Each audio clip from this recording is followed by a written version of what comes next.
Attention sellers. I have to say this really loud to get your attention. Are you worried about the maintenance in order to sell?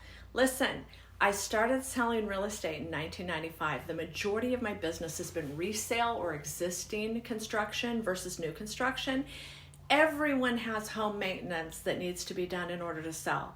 So rest assured that once you choose me as your real estate agent, I do a walk and talk appointment where I walk through the home with you. I have you share all of your concerns, and then I help make recommendations to ease your stress. Okay?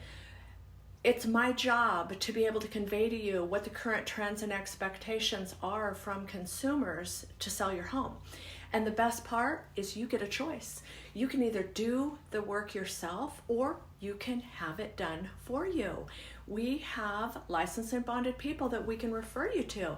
And depending on your situation, you may need to even pay them at closing. When you hire me to represent you to sell your home, I have relationships with all of these people. They know I'm going to get the home sold, and they know they have the confidence in me to get paid at closing. So please, don't spend time on this. Don't spend energy. Don't stress. Just comment below Prelisting Package and DM me your email address, and I'll send you the next steps.